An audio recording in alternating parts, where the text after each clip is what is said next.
What's up, guys? Brett with Hansel's Adventures. So today got a different kind of video. Normally I shoot outdoor adventure type videos. When I run across some stuff working on vehicles that makes me scratch my head, I usually stop and shoot a video. That's what this is. So if you're not into that, go ahead and you can skip ahead and or go back and look at some of my previous videos, maybe better suited to you. Okay, so this is for my Chevrolet guys. I've got a 2012 1500 four-wheel drive Chevrolet. Had a bad grinding noise that I could not find. Couldn't find it anywhere. Sounded like it was in the front rear. Drained the fluid. Everything was fine. Like, drained the fluid in the transfer case. Because I could feel it in my hands and under my feet. Fluid was fine. Drained the fluid in the rear end. Fluid was fine. Nothing in it. Like, this isn't adding up. The truck threw an ABS light on the left rear. So I got a scanner from Harbor Freight to scan ABS codes. It's like 50 bucks. Scanned it. Left rear lost communication. I figured, bad sensor. Still wasn't putting it together that, you know, the grinding and stuff I was hearing was from the rear. Because the fluid and everything was fine. So I put a sensor in it. No communication still. Like, I checked everything. Checked the front end, wheel bearings, transfer case, rears. Couldn't find it. So I got digging into the ABS sensor a little bit, and I had never heard of a tone ring. I think it's also called a reluctor ring. I have to check on that. Yeah, normally it's called a tone ring, ABS tone ring. I guess the proper name is a reluctor ring for the ABS. Never heard of it. Didn't even know they had them in there. It's behind the wheel bearings on the rear. It's inside the axle tube and you can't see it unless you really look. It's kind of an odd deal. I'm not a big fan of the design on this rear end anyways. But anyway. So I get looking on YouTube. There's no videos on it. Like, there's one, and that's a guy asking for help because he doesn't know what to do. So I get looking at mine, and mine is destroyed. So I dug into it pretty hard, trying to find information on it, and there's not a whole lot out there about reluctor rings. I don't guess they go too bad too often, but mine is bad. So we're gonna change it, and it's dark. Doing this after work, on the ground, without a shop. So truck won't fit in my basement where I'm got all my tools and stuff at, so I gotta do it outside. But I'm gonna try my best to show you what I'm doing, what you need to do it, and what it looks like, because I had never seen one. Sure as heck didn't know it was even there. So hopefully you'll be able to see. I'll do my best to film it and explain it best I know, and hopefully this will help somebody else. We'll see. All right, you'll have to excuse the mess on my bench. I've been into a bunch. So this is the reluctor ring. Axle sits right there in the center. This fits in the axle tube. This is what the ABS sensor picks up. Well, mine is in pieces. All this was laying inside the tube. That's the only way I figured out what was actually going on, was that it was completely gone. So see if you can see it better on this side. This is rubber that actually grabs your axle and spins this. Inside of that, there is no bearing. There is nothing in there. It floats. This sits in the tube. That sits on the axle. Best I understand it, this is just a plastic spacer that's supposed to be in there on the inside of that cage. And this rubber grips your axle, spins that deal. The axle keeps it centered into this. Ooh. This keeps it centered in the tube. This is the new one. And it's actually got, well, you can kind of see the ridges. It's full of grease. They ship it greased up well, and it's awful grease. That's the way it's supposed to be. But it does flop around. Even though it's good, it moves. But when it's in the axle correctly, or in the tube correctly, it floats. And these things don't really ever touch.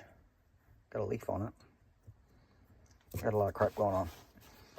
So I didn't have the stuff to do this. So I went to Harbor Freight. Yeah, I know it's Harbor Freight.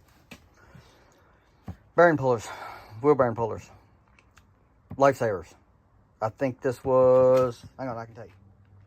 All right. So the bearing pullers were 19 bucks. Slide hammer was 99. And the bearing race driver set was 42. I needed them anyways. Anyway, that's what the bearing and driver set looks like, seal driver set. That's the slide hammer, and that's the bearing pullers. They have a cheaper one of these, but the threads are the wrong size to fit those. And this one is a lot heavier duty. It's 5 pounds. I didn't have any issues yanking the bearings out. No problem. Those fit in there great. All that wonderful stuff. This kit, we'll see. So the slide hammer kit is pretty good stuff. It seems well built, but we'll give it a test. And I'll show you the other. This is the seal drivers, and these are the bearing pullers. This one I use, works great. I'm gonna do the other side, wheel bearing and seal, while I've got this apart. All right, so I know this isn't the best lighting and the best scenario for this, but we're gonna try it. Wheel bearing's here, seal sits out here. The tone ring or reluctant ring is back here, behind the bearing, okay? And it is set to a certain depth. Supposedly there's a lip like there's on a wheel bearing for it to bottom out. But what I'm gonna do, I measured the other side, I mic'd it with calipers from the edge of the axle to the front of the tone ring that fits in the hub or in the tube. So I know the depth. I'm gonna pull this bearing out because I'm gonna change it anyways. This one looks fine inside here. All the rubber and everything's fine. It's not distorted or tore up or anything. But what I'm gonna do is measure this one as well, just to verify the two measurements are very close to the same. That way I can get it in at the right depth. Like everything else, they make a special tool to do this. It's expensive and they're kind of hard to find. Very few people even had them. There was even fewer people who knew what they were. So they tell me, from what I've read, it can be done very carefully with a seal and bearing driver. You just got to be very careful, tap lightly, don't beat the crap out of it, and it's got to be done to the right depth, which is why I'm measuring it with calipers.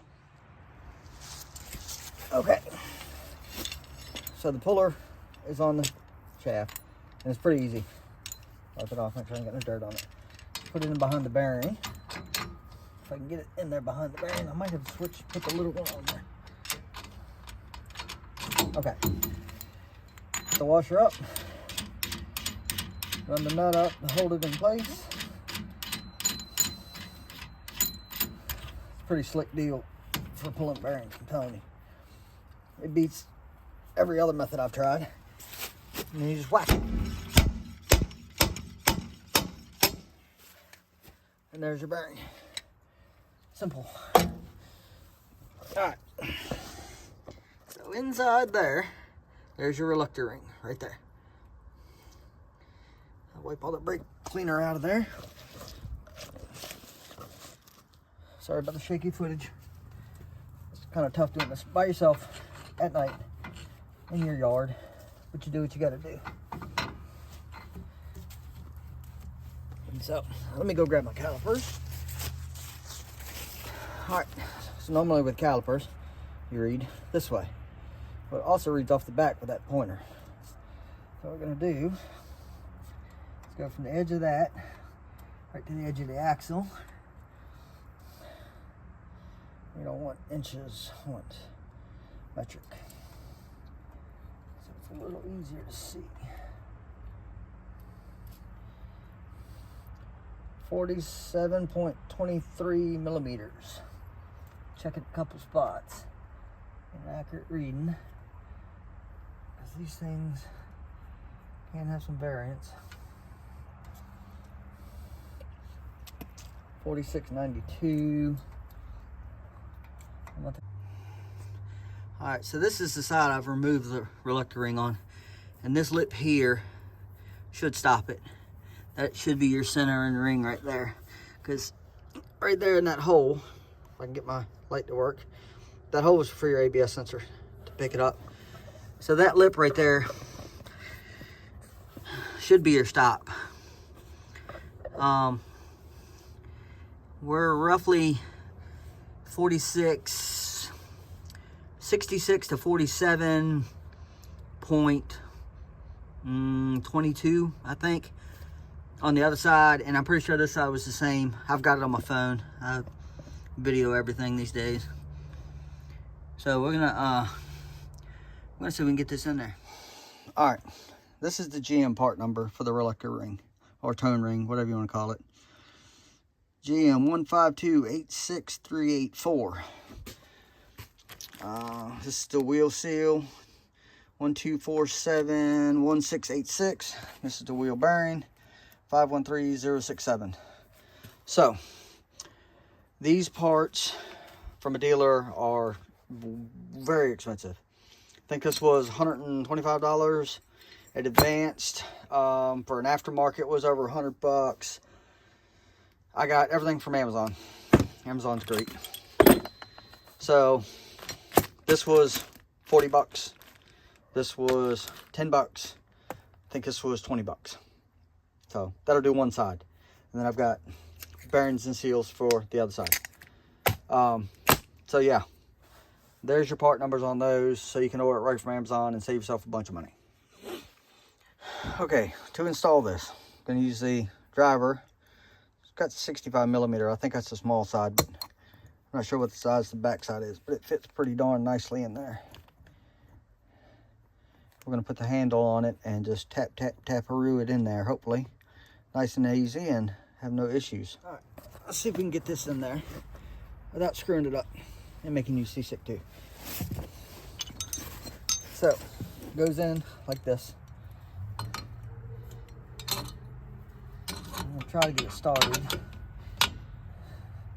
Nice and straight. Yeah. And then ever so slightly.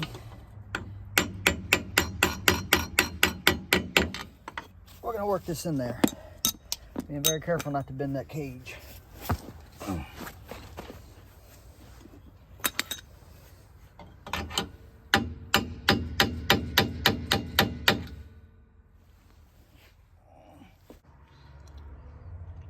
All right, so there's the new one installed. Wipe some of the yuck out of there. So it does bottom out on the back lip, which is good. Then you don't have to worry about too much on the measurement. It will stop it. And I mic'd it with the calipers just to make sure, and I'm within, I don't know, 5 thousandths. So, and that is up to interpretation. I'll find me a pointer, because that lip right there, the outer edge, will deform if you tap it too hard, because I tapped it too hard right there. But everything is still loose. Everything still moves. There's nothing binding up, nothing like that. So we should be in good shape. I checked it through the hole on the sensor. It lines up perfectly with that. And I reinstalled the sensor, so we're good there. So we're going to install the new wheel bearing, new seal. We can put this thing back together. All right, brand new wheel bearing. In like so. And this one does require a bigger driver, which is why these drivers are so nice. We want to go this way. That way you're not beating on the bearing, one with a steel hammer, and two, it'll help center your bearing up. And you're driving it in straight.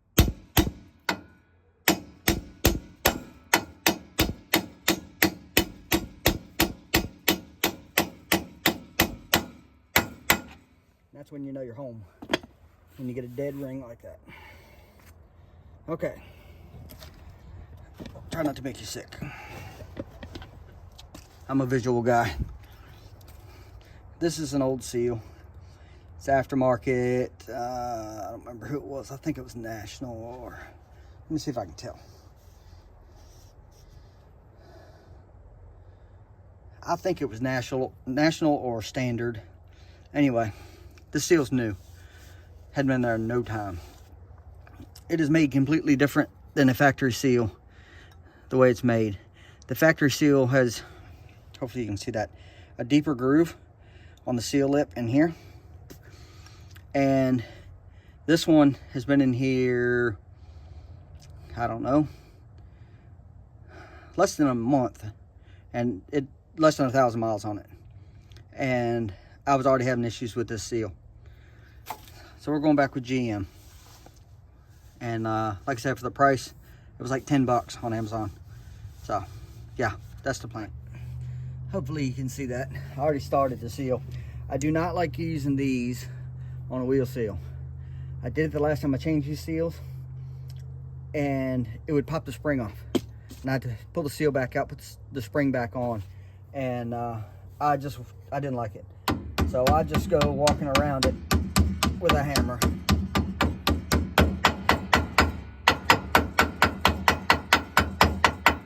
Just like so.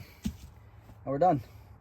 So we're gonna put the wheel bearing in the other side, new seal, get the axles back in this thing, get the cover back on the rear, and put some oil in this thing. Okay, put the axles in. Careful. And I realized I did not show taking the axles out and all of that. But I'm taking for granted that if you're attempting this job, you have some pretty good knowledge of vehicles, because this is not for the faint of heart. Messing with this, if you've never been into a rear or experienced anything like this, I've got quite a bit of experience with this stuff, which is why I'm doing it myself in the dark in my backyard. All right, that axle's in. We'll go underneath, put the U-clamp in. Okay, so we got it to there. Get it back in there. Now, better roll the whole rear over to get my clips in.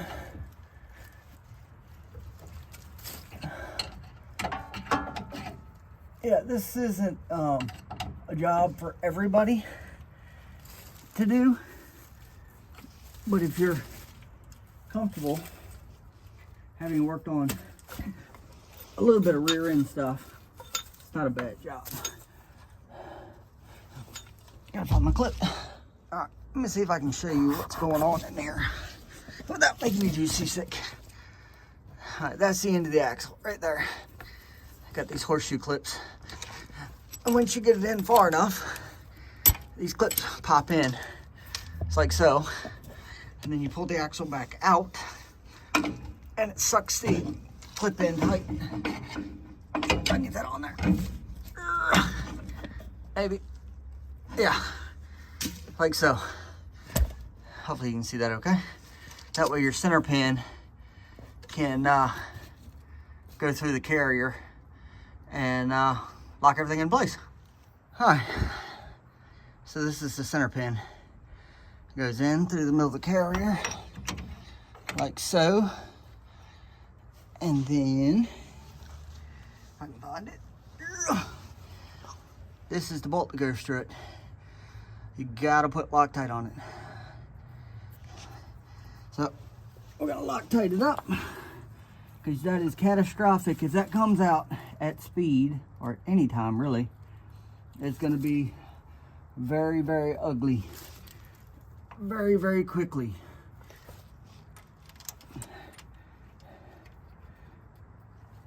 And it is a little teeny 5/16 head on that thing. It's kind of a pain in the butt to get to. Just like roll it down a little bit more.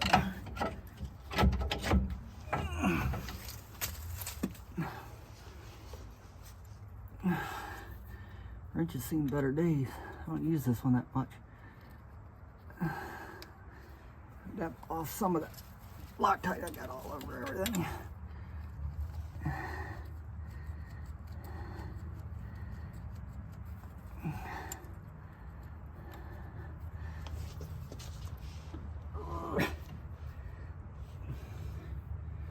drew dropper though.